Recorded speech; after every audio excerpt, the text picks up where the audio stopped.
know if I'm the only one. Never in my entire life have I seen a situation when a shooting happens and then somebody completely unrelated to the shooting that just happened jumps up and down and says that they did it and gets arrested for saying that they did. When news first broke about the shocking incident surrounding Charlie Kirk, the internet went into overdrive. Clips started spreading across social media, each one claiming to reveal the truth behind what really happened.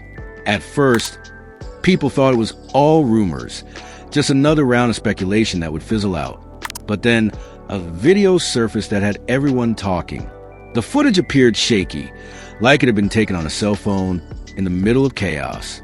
Crowds could be heard screaming, and in the middle of all that noise, a shadowy figure emerged on screen. People immediately froze the frames, zoomed in, and claimed this was a so-called real shooter. But the question remains, was this person truly connected, or just someone caught in the wrong place at the wrong time?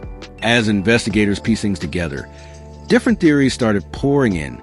Some say the man seen in the clip matches earlier descriptions given by eyewitnesses, while others argue the resemblance is just coincidence.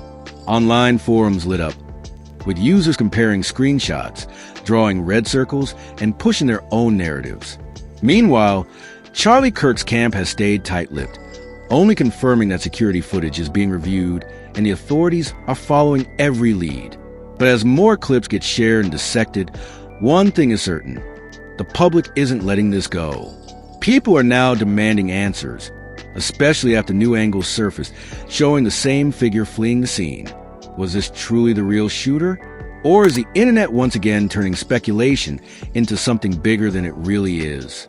The mystery only deepens as more details come out, and until officials confirm the truth, that viral footage will continue to fuel one of the most heated debates surrounding Charlie Kirk's name.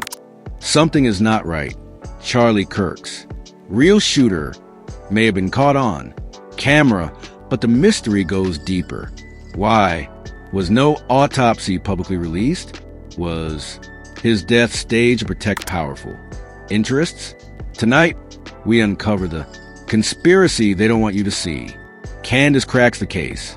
Charlie Kirk's death did not unfold in silence, nor was it the type of political tragedy that fades quickly into memory.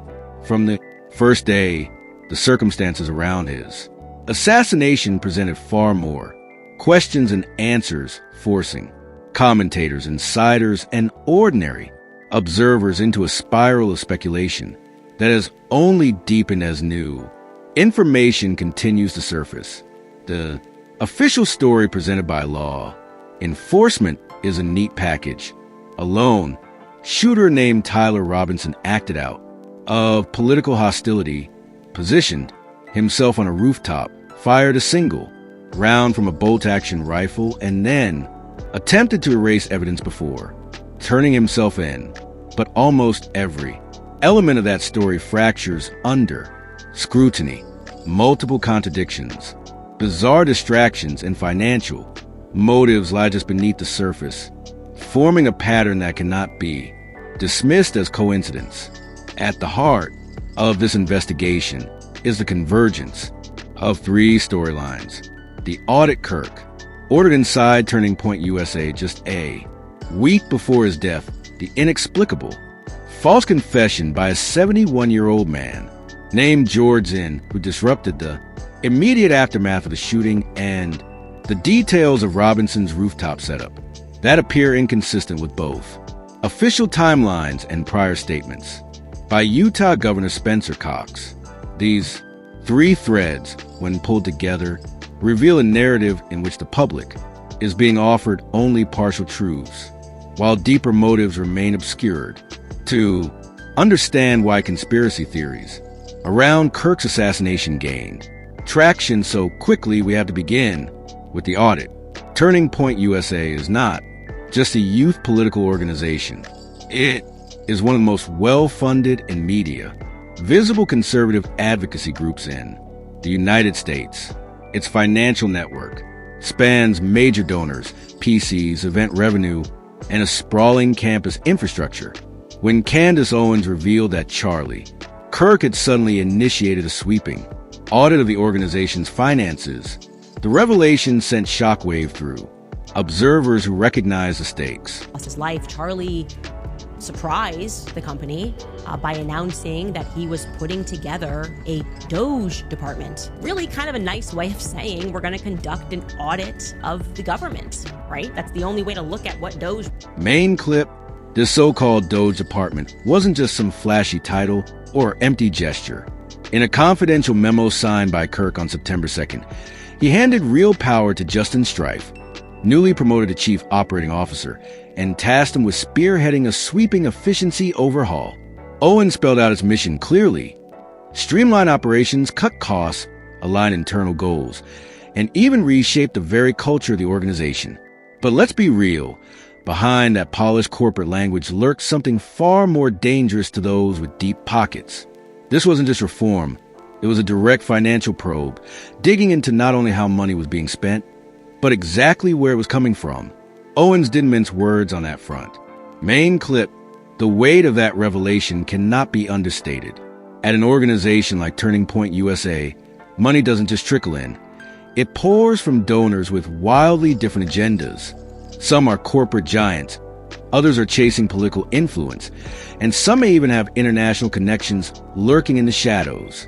Digging into those streams wasn't just about fixing inefficiencies. It risked uncovering corruption, secret backers, and possibly even foreign-linked money that could jeopardize the group's entire independence. In the cutthroat world of organizational politics, an audit like that is the equivalent of dropping a bomb in the middle of headquarters. It shakes alliances, destroys careers, and opens the door to criminal liability if tainted funding is exposed. That's why Kirk's move to greenlight the probe just days before his death has raised alarm bells everywhere. More and more people are convinced his assassination wasn't some random act. It was a preemptive strike designed to bury whatever that audit was about to reveal. Even Candace Owens hinted at it, pointing out that early findings from investigative journalists and forensic accountants were nothing short of explosive. The audit wasn't just routine paperwork. It was already unearthing something powerful players desperately wanted to keep hidden. That backdrop laid the perfect foundation for suspicion. The head of a powerful, donor-fueled political machine authorizes a full-scale audit of its finances, and within a week he turns up dead. But money is only one thread in this tangled web. The assassination itself unfolded in ways that completely shattered the usual patterns. On September 10th, at Utah Valley University, Kirk was moments away from taking the stage for an event when everything went sideways.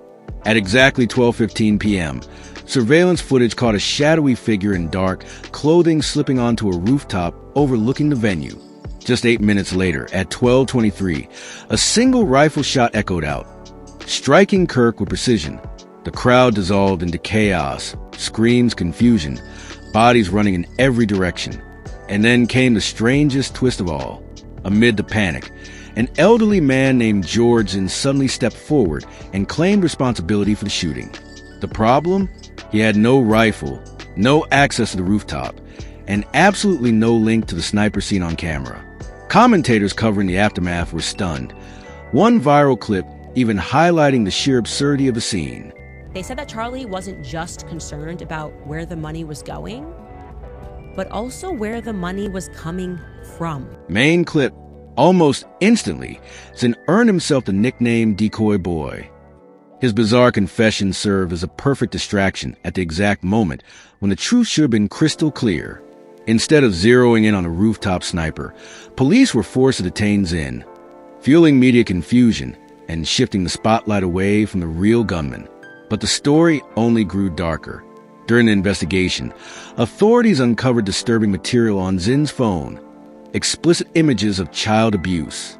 That discovery escalated his charges from simple obstruction of justice to full-blown criminal possession, dragging him into a scandal that technically had nothing to do with Kirk's assassination, yet left everyone wondering what role he was really playing. Why would an elderly man step into the line of fire to claim responsibility for something he clearly didn't do? As one chilling report summed it up, this wasn't just odd behavior. It was calculated misdirection. I don't know if I'm the only one. Never in my entire life have I seen a situation when a shooting happens and then somebody completely unrelated to the shooting that just happened jumps up and down and says that they did it and gets arrested for saying that they did it. The psychology behind Zin's stunt, publicly taking credit for an assassination while secretly carrying such damning material, has left analysts convinced he may not have acted on his own. Instead, many speculate he was being pressured, even controlled. Blackmail schemes, especially those involving the most sensitive and horrific material connected to children, have long been weaponized to push people into bizarre, self-destructive roles. In Zin's case, it may have been the perfect leverage, forcing him to play decoy in a much bigger operation, providing cover while the real shooter slipped away. Main clip. This raises a possibility that Zin's role was not accidental, but orchestrated by creating a media spectacle in which an elderly man declared himself the shooter. The true assassin's escape was shielded by confusion in a case where every second mattered. That distraction may have provided just enough cover for Robinson to vanish into the northeast exit route described in the indictment. Official reports detail Robinson's movements with precision. Surveillance footage shows him entering the campus at 11:51 a.m., wearing a black shirt with an American flag emblem, dark baseball cap, and large sunglasses. His gait was described as unusual, with limited bending in his right leg consistent with concealing a rifle. He crossed a railing, dropped onto the rooftop, and moved into position. At 12:23 p.m., he fired a single round from a bolt-action rifle, then fled across the roof, descended in a controlled fall, and disappeared into a wooded area where investigators later recovered the weapon wrapped in a towel.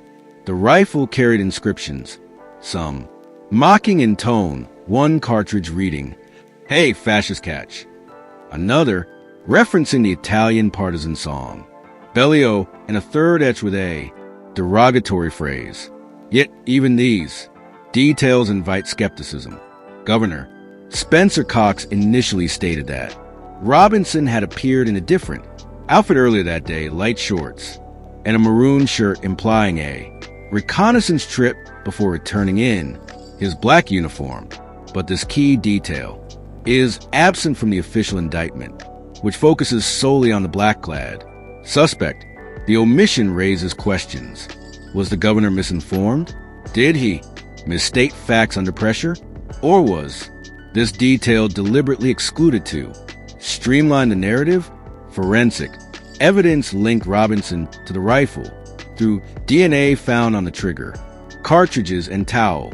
But conspiracy theorists argue that DNA alone cannot resolve deeper inconsistencies in the tend to go after are people who are into children. Full stop. They told me, no way this guy is wearing the same outfit from 33 hours ago, because he was very tidy. He sort of kept to himself, but he worked with his hands and he was kind of a good person. There were no signs, like both his legs were bending.